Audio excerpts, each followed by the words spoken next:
Obrigado, Emerson. Bom dia a todos. Bom dia a todas as mulheres, homens, crianças, adolescentes que estão aqui. É sempre uma alegria imensa, mas uma alegria que é misturada com temor, tremor, responsabilidade. Porque falar daquilo que acreditamos, e isso aqui me move, está aqui, que me move está aqui a partir daquilo que eu creio, daquilo que Jesus, Filho de Deus, fez por nós. Então, não é fácil estar aqui, né? Mas é uma alegria estar aqui, porque uma das coisas que me move também é poder ensinar aquilo que tem mexido no meu coração, mexido na minha alma. Esses dias, pensando sobre o que eu iria conversar com vocês, algumas perguntas, mas algumas inquietações me vieram acerca da vida. Como nós temos trabalhado aqui felicidade, né? Na perspectiva daquilo que Mateus escreveu acerca de Jesus, que é o Sermão do Monte, que fala sobre as bem-aventuranças registradas no capítulo 5 do livro de Mateus, e isso, pensando esta semana, algumas coisas me inquietaram. Me inquietaram porque o que seria a felicidade do nosso mover a partir do capítulo 5, versículo 5 do livro de Mateus. Eu queria que você abrisse aí a sua Bíblia para começarmos a conversar sobre esse texto de Mateus capítulo 5, vamos ler os versos 1, 2, 3, 4 e 5, tá? Inclusive, Vídeo Belém é o nosso YouTube, se você quiser dar uma olhada nas mensagens anteriores, que fala sobre felicidade, se não me falha a memória, esta é a 4ª mensagem sobre felicidade, baseado nesse sermão brilhante, fantástico de Jesus, né? Diz assim o texto: Ao ver as multidões, Jesus subiu ao monte, ele se assentou e os seus discípulos se aproximaram dele. Então ele passou a ensiná-los. Jesus disse: Bem-aventurados os pobres em espírito, porque deles é o reino dos céus. Bem-aventurados os que choram, porque serão consolados. Bem-aventurados os mansos, porque herdarão a terra. Conversamos inicialmente sobre felicidade de uma forma bem introdutória, passeamos sobre esses textos quando falamos sobre bem-aventurados os pobres de espírito, né? Desta relação igualitária que precisamos ter, porque quando nós nos sentimos pobres, nós buscamos uma relação igualitária uns com os outros. Então não existe quem é grande, pequeno, quem é superior, quem é inferior no reino de Deus. Todos somos iguais diante de Deus, sejam homens, sejam mulheres, sejam crianças, sejam adolescentes, não importa. Você é igual a mim na condição de ser humano, na condição desta relação que queremos estabelecer com Deus. Falamos também sobre bem-aventurados os que choram, dessa proposta do Evangelho de resgatar a sensibilidade que existe em nós. Deus, através de Jesus, mostrou que é possível vivermos a nossa humanidade, é possível vivermos a dimensão do humano a partir do resgate da sensibilidade, a partir dessa beleza humana que muitas vezes é desperdiçada ou muitas vezes não é acessada nem por nós, nem abrimos espaço para que o outro nos acesse, ou nos impacte, ou nos toque, ou nos mova de alguma maneira com a sua sensibilidade. Hoje, nós iremos trabalhar sobre bem-aventurados os mansos, porque herdarão a terra. É muito importante você sair daqui convicto, que quando a gente passa por esse texto, bem-aventurados os mansos, porque herdarão a terra, o texto não se propõe a apresentar como proposta, principal ou única, ou como proposta primeira, a capacidade de conquistar, a capacidade de acumular, a capacidade de ampliação de poder, a capacidade de acúmulo de riquezas, a capacidade de aumento da força. O texto não se propõe a isso. Eu não vou herdar a terra porque eu sou manso, mas pelo contrário, eu sou feliz porque eu sou manso. E por eu ser feliz, por minha condição de ser manso, eu herdo a terra. A herança que Deus nos dá de conquistar a terra, e depois eu vou falar mais sobre o que seria esta terra, para que você não saia daqui com a teologia da prosperidade, ou com essa concepção adoecida de prosperidade, tá bem? O texto não se propõe a isso, mas o texto também não se propõe a esse acúmulo, a esta força que deve mover o ser humano, de cada dia se mover, ou esta compulsão em ser mais forte do que o outro. Os conquistadores da terra, por exemplo, eles têm como objetivo ser mais forte que o outro, se apresentar mais forte para o outro, ser mais, às vezes, cruel, muitas vezes, para alcançar os seus objetivos, para abraçar os seus sonhos. Na lógica do mercado e nesse mundo da competição, o que prevalece é a força. O que prevalece é a sua capacidade de conquistar, de abraçar, de ter, de possuir. E isso foi uma das coisas que mexeu comigo esta semana. Por quê? Porque se a gente começa a abraçar a lógica do mercado, a lógica da competição, a gente começa a entrar num mundo muito escuro, na relação uns com os outros a partir do medo,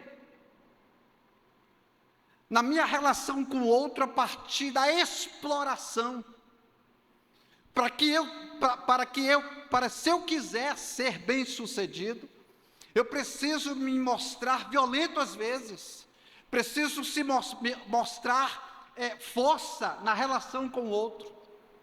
Certa vez eu estava conversando com um homem, e ele disse que ele se sentia constrangido às vezes, quando ele se emocionava com a sua esposa, porque ele, dentro da cultura e daquilo que ele incutiu na sua mente, o homem não pode se mostrar frágil, o homem não pode mostrar a sua vulnerabilidade diante da sua esposa. Portanto, o homem precisa ser macho.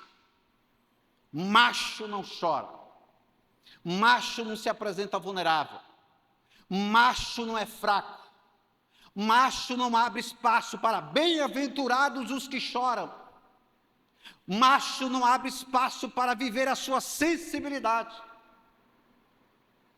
E essa gente vai começando a acreditar nessa lógica do mercado, nessa lógica e nesse movimento permanente deste mundo.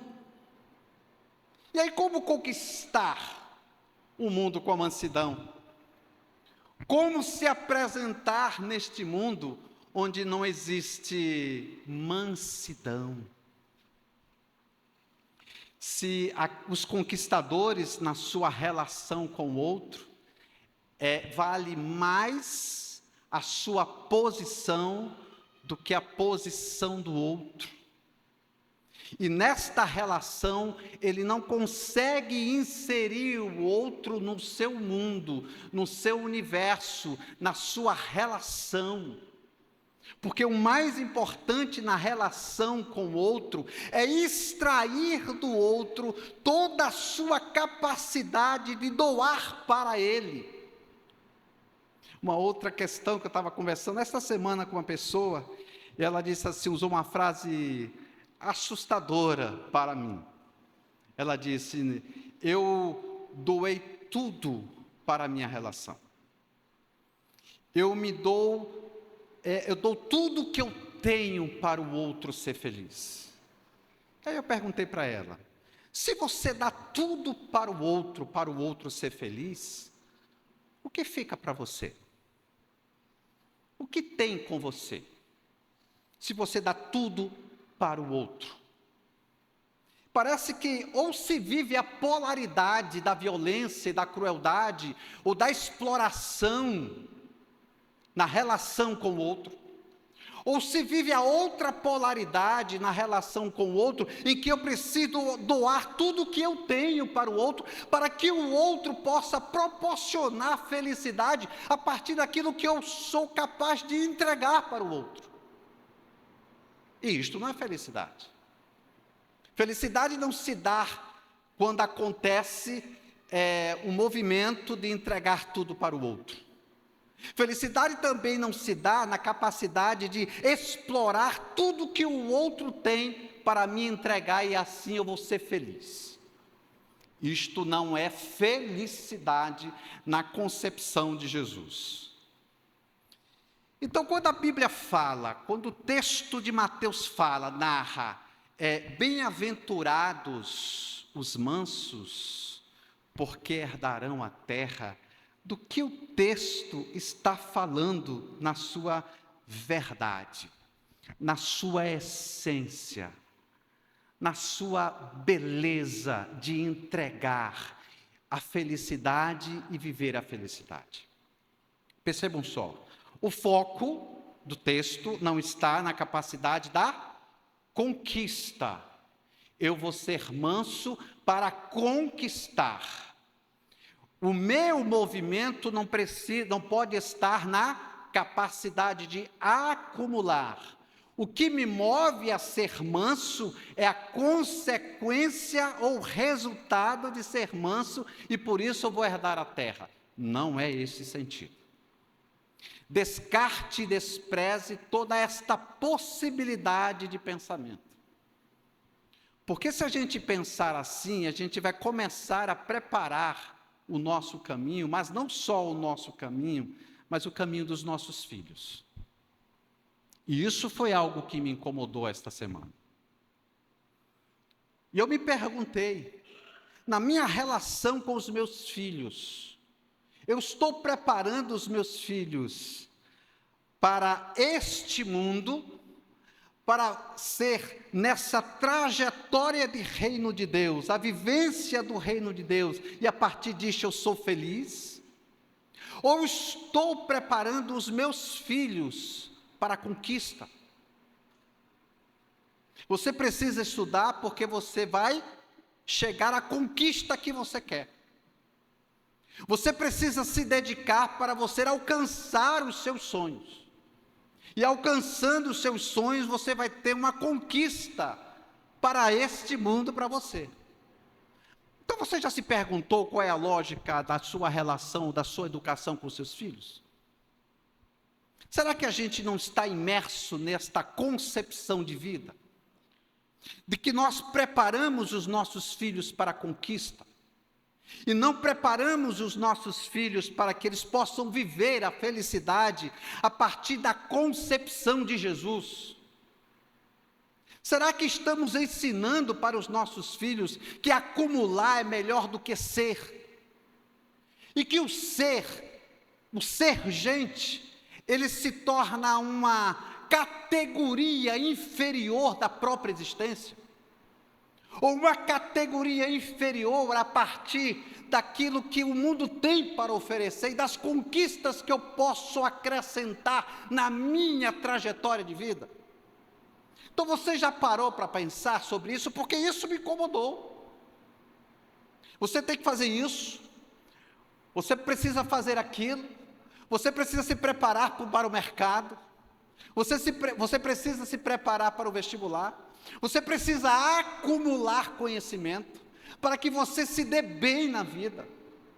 E nenhum problema com relação a isso.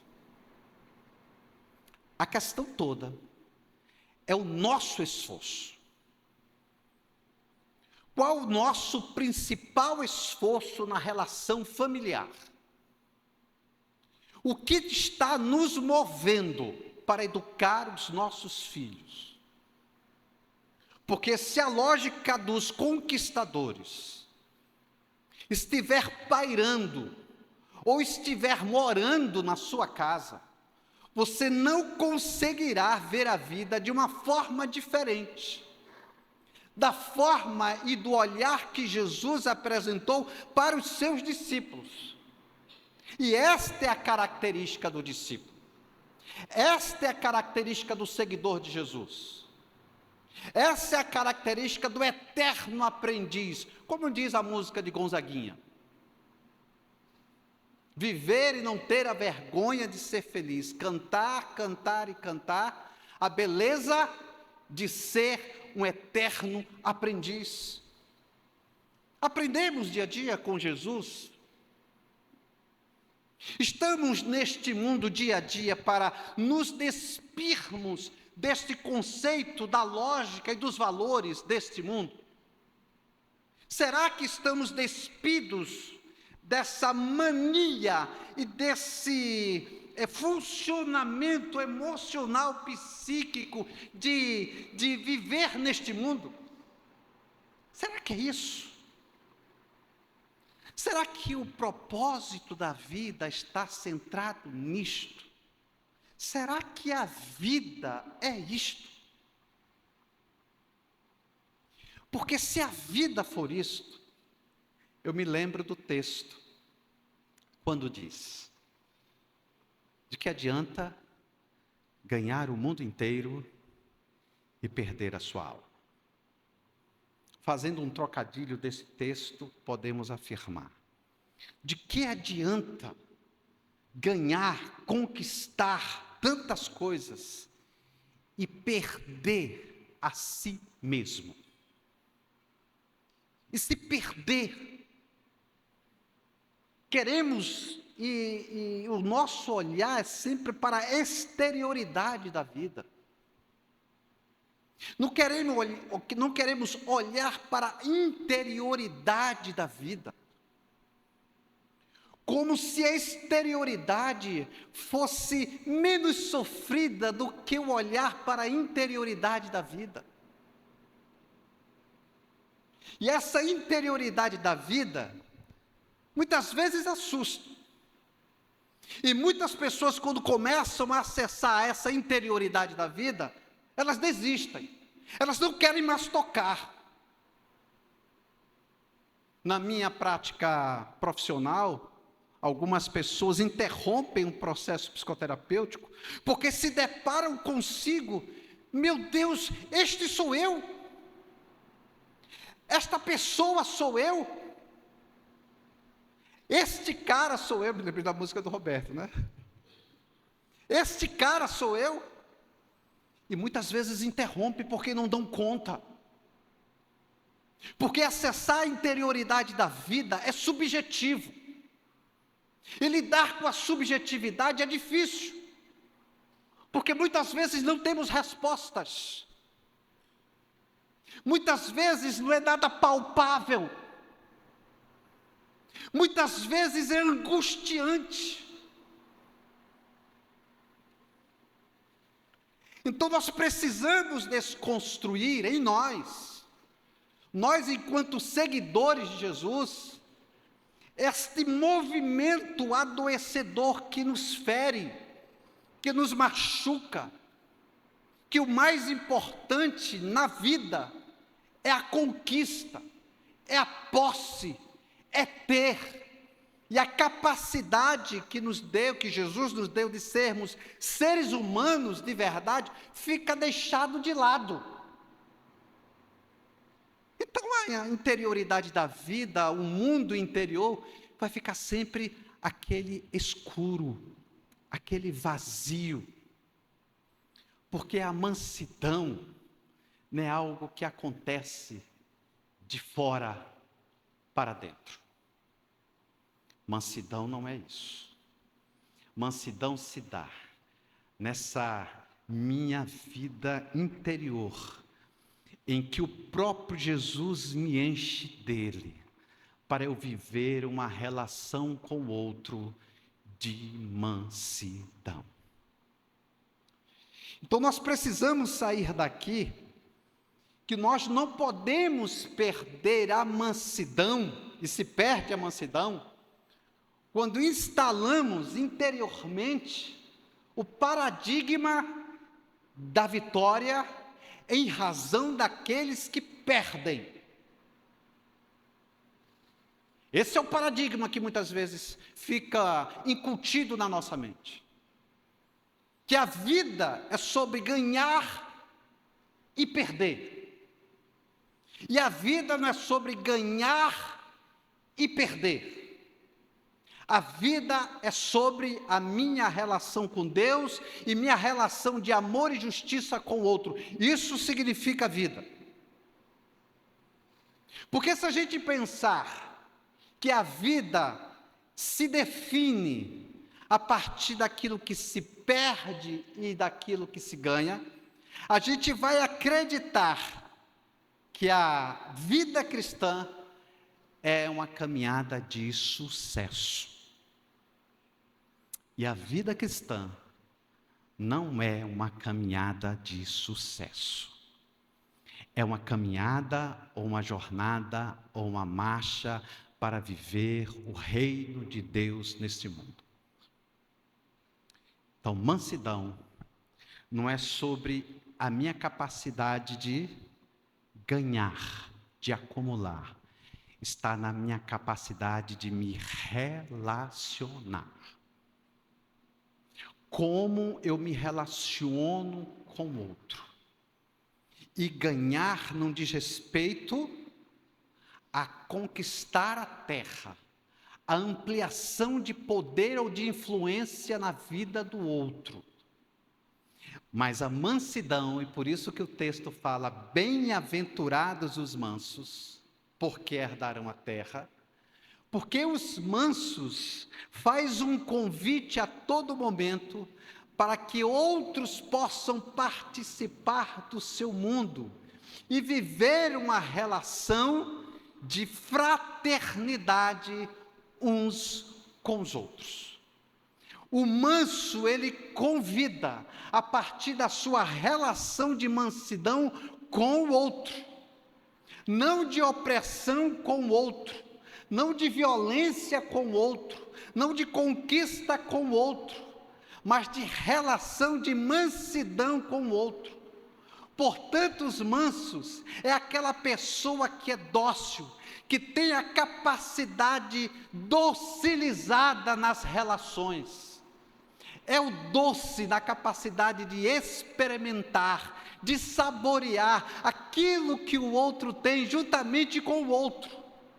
É a capacidade da partilha, é a capacidade da vivência, é a capacidade da jornada permanente com o outro. Na relação de mansidão, não existe descartar o outro, por mais que o outro pense diferente. Na minha relação de mansidão com o outro, não existe a separação a partir da diferenciação, mas a aproximação, considerando que este homem, esta mulher é diferente de mim, mas que isto não é capaz de me distanciar dele ou dela. E assim nós vamos ser felizes. Então a felicidade se dá como? Quando eu me apresento humilde e manso. Jesus me ensinou isso. Jesus te ensinou isso. E Jesus viveu isso. O texto bíblico fala: vinde a mim todos vós que estáis cansados e oprimidos, e eu vos aliviarei. Aprendei de mim que sou manso. Nós não aprendemos a ser mansos. Não temos esta capacidade de mudar isso em nós. Não temos. Porque se você pensar que a mansidão é algo que você pode criar, é algo que você pode exercitar a partir da sua própria força, a sua caminhada cristã vai ser muito pesada e difícil. A mansidão se dá a partir da minha relação com Deus. E a relação que Deus tem comigo é uma relação de mansidão.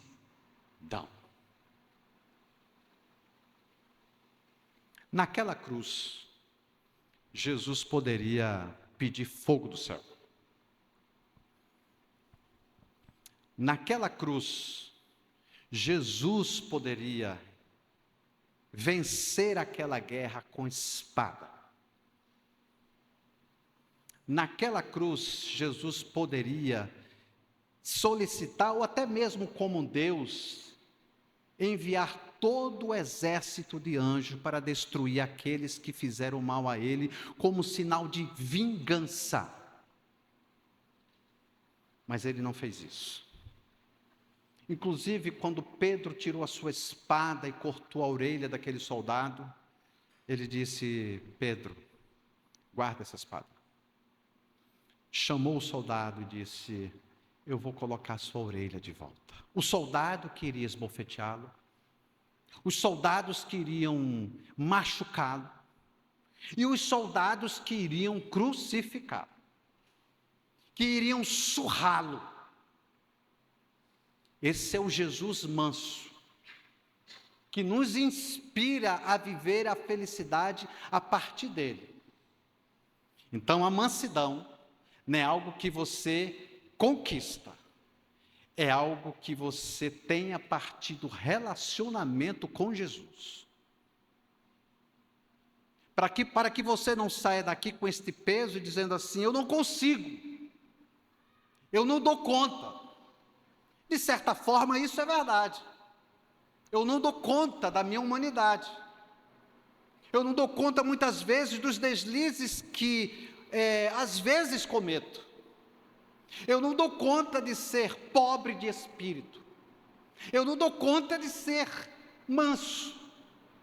Às vezes, eu não dou conta de chorar com aqueles que choram.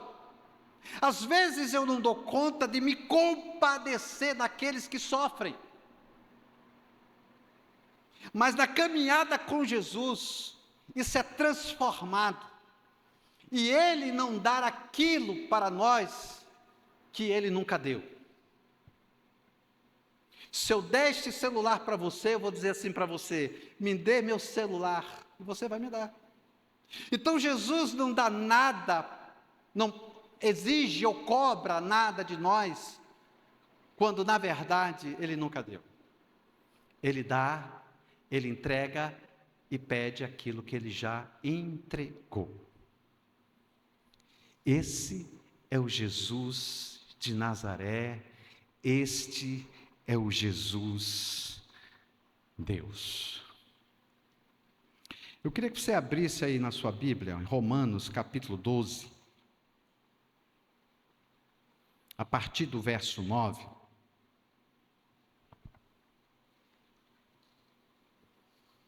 Que diz o seguinte: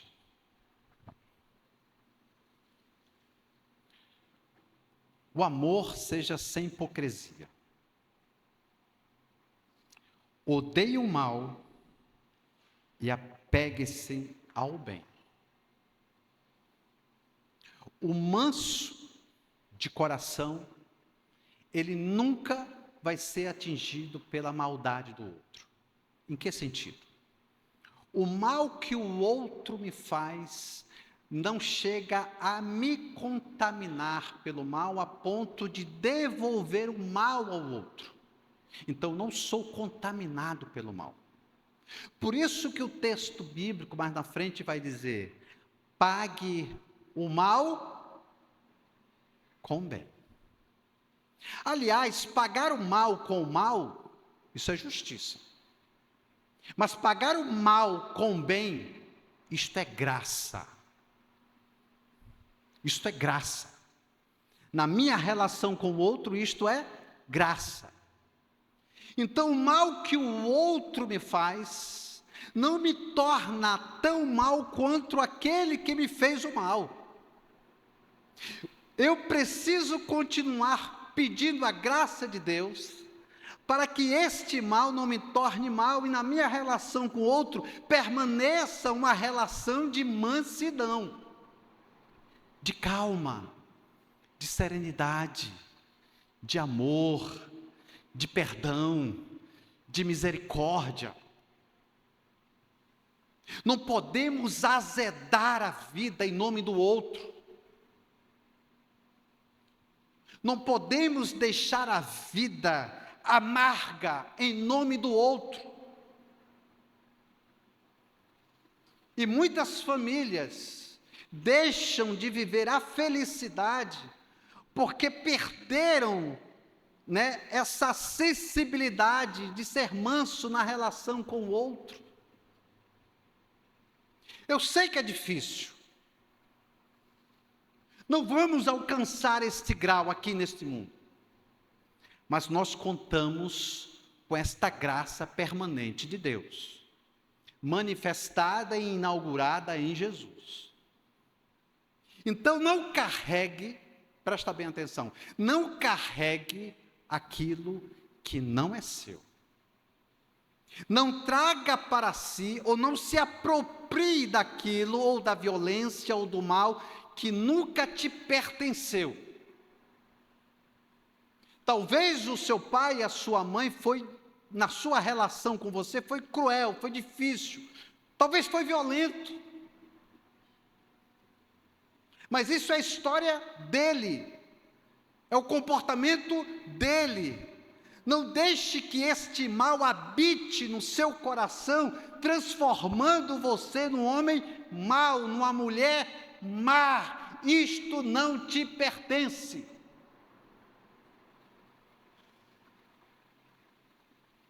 Quanto à honra, dê sempre preferência aos outros. Quanto ao zelo, não sejam preguiçosos. Sejam fervorosos de espírito, servindo o Senhor. Alegrem-se na esperança. Sejam pacientes na tribulação e perseverem na oração. Ajudem a suprir as necessidades dos santos. Pratiquem a hospitalidade. Abençoem aqueles que perseguem vocês. Abençoem e não amaldiçoem. Me lembrei aqui de uma história, que eu estava chegando no shopping, eu estava com o carro e surgiu uma vaga na frente, e eu não percebi que tinha um carro à minha frente, e aí eu cortei o carro e coloquei o carro na vaga. A vaga estava livre, Quando eu desci do meu carro, a pessoa parou no carro dela, abriu a janela e disse assim: Deus te abençoe. Aí eu comigo, essa benção eu não quero não. Eu acho que a palavra poderia ser mudada, Poderia ser dita assim: Deus te amaldiçoe. Sabe essas histórias de crente, cara? Eu fico assim, meio angustiado com essas histórias de crente. Além disso, as pessoas dizem assim: olha, eu não vou fazer nada contra você. Oh, que bênção, que legal. Mas a mão de Deus vai pesar sobre você.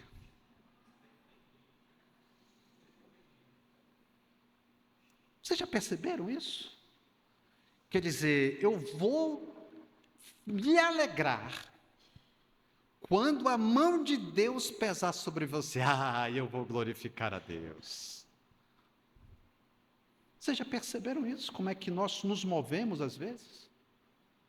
E colocamos palavra onde nunca deveriam estar. Que assumimos comportamentos que nunca deveríamos ter.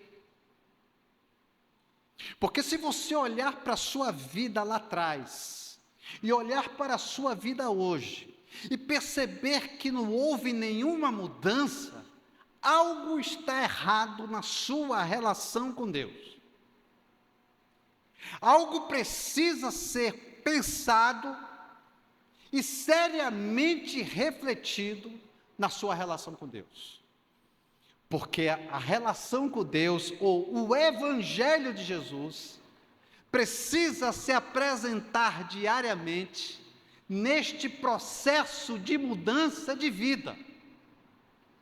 Então, se você olha para trás e vê o mesmo homem, mesma mulher, cara, algo está errado. E o texto continua, versículo 14 do versículo 12 de Romanos. Abençoe aqueles que perseguem vocês, abençoe e não amaldiçoem, alegrem-se com os que se alegram e chorem com os que choram. Tenham o mesmo modo de pensar de uns para com os outros. Em vez de serem orgulhosos, sejam solidários com os humildes. Não sejam sábios aos seus próprios olhos. Não pague a ninguém mal por mal. Procurem fazer o bem diante de todos. Se possível, no que depender de vocês, vivam em paz com todas as pessoas. Meus amados, não façam justiça com as próprias mãos, mas deem lugar à ira de Deus, pois está escrito: a mim pertence a vingança, eu é que retribuirei, diz o Senhor. Você não pode se apropriar desse texto e falar assim: olha, eu não vou fazer nada, mas o Senhor vai fazer alguma coisa contigo. Essa relação que Deus tem com o outro não é a partir da minha concepção e da minha lente de justiça. A minha lente de justiça é corrompida. A minha lente de justiça é egóica. A minha lente de justiça busca os meus próprios interesses. A minha lente de justiça busca a própria justiça. E a minha própria justiça é que eu seja beneficiado e o outro destruído. Essa concepção de justiça não é a concepção de justiça de Deus. Não é a concepção de justiça de Deus. Para finalizar, faça o contrário. Se o seu inimigo tiver fome, dê-lhe de comer. Esta é a característica daqueles que são mansos. Que possamos sair daqui com esta beleza que o Evangelho oferece para nós. Bem-aventurados os mansos, porque herdarão a terra. E quando nós pensamos em herdar a terra, essa mansidão não se dá do dia para a noite. É um processo contínuo de mudança interior. O Espírito não trabalha fora, ele trabalha aqui dentro. O Bate estava falando ainda há pouco, perguntando onde Deus habita. Ali ou aqui? Porque se ele habitar ali, ele está muito distante de nós. Fica tudo muito difícil a caminhada cristã. Mas se ele habitar aqui, a nossa caminhada vai ser uma caminhada de mansidão com Jesus de Nazaré. Então, vamos herdar a terra num processo contínuo. E a terra não diz respeito à capacidade de conquista geográfica, não tem nenhuma relação com possuir, como eu falei para vocês. Mas a terra diz respeito à minha relação com o outro. Eu conquisto o outro. Eu vivo com o outro. O convite é para o outro. A mansidão é com irmãos. E irmãos não significa religiosidade. Não significa a bandeira que você frequenta a sua igreja. Se é batista, presbiteriano, assembleia, seja lá o que for. Porque se a gente pensar religiosamente que vamos herdar a terra, nós transformaremos o mundo religioso. E o mundo religioso não produz fruto, não produz mudança. Não dá para existir neste mundo na perspectiva religiosa. A religiosidade é importante, mas ela não é a principal da minha relação com Deus. Ela não é principal da minha relação com o outro. Ela não é principal no meu tratamento com o outro. Não. A minha relação com o outro se constitui, se fundamenta a partir daquilo que eu acredito e daquilo que o Evangelho é capaz de mudar a minha vida e a sua vida. Então a mansidão, a felicidade, precisa ser vivida nessa perspectiva de caminhada, de jornada e de marcha com Jesus. Eu queria que você curvasse sua cabeça nesta manhã e orasse juntamente comigo. E pensasse também que ser manso não significa que você não vai mais lutar, que você não vai mais existir. Os mansos lutam. Os mansos lutam. Mas eles lutam sem desconsiderar os humanos que estão ao seu lado. Os mansos, eles lutam porque querem viver a perspectiva do reino de Deus nesse mundo, mas não lutam para massacrar o outro. Ele luta considerando que o outro é tão gente quanto ele é gente. Que nesta manhã o Espírito de Deus que habita em você possa restaurar as suas relações. E a minha oração nesta manhã é que esse mesmo Espírito que habita em você possa destruir aquilo que o outro foi capaz de macular em você. Não carregue aquilo que não é seu. Chegue com alguém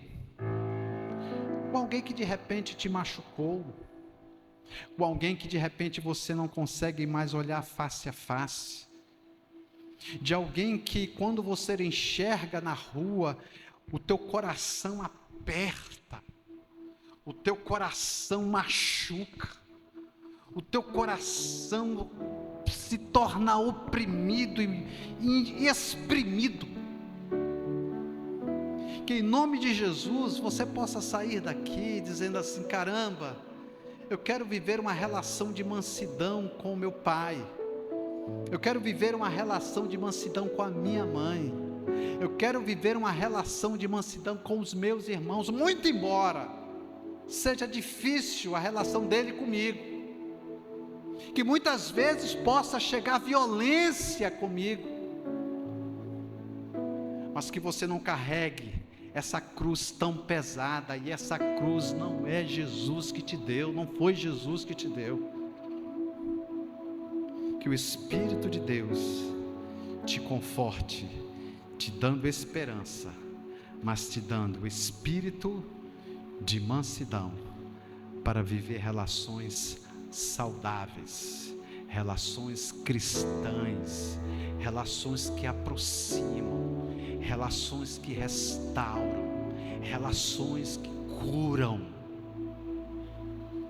As relações têm este poder, o abraço tem este poder, o olhar e as lágrimas dos olhos daqueles que são mansos tem a capacidade de atingir e mexer e tocar na alma do outro. Isto é felicidade. A felicidade que eu carrego muitas vezes vai na contramão daquilo que um dia você aprendeu sobre felicidade. Mas o Senhor, que habita em nós, inclusive, Ele está conosco todos os dias, até a consumação dos séculos. Senhor, muito obrigado. Muito obrigado por Tua palavra. Mas muito obrigado por nós compreendermos a profundidade daquilo que Tu queres para as nossas vidas. Sabemos que humanamente, ou até mesmo a partir da nossa história, talvez de dores, de machucados, de feridas abertas, talvez viver a relação de mansidão com o outro seja bem difícil. Mas o que é que o Teu Espírito, Senhor, não é capaz de restaurar? O que o Teu Espírito não é capaz de curar?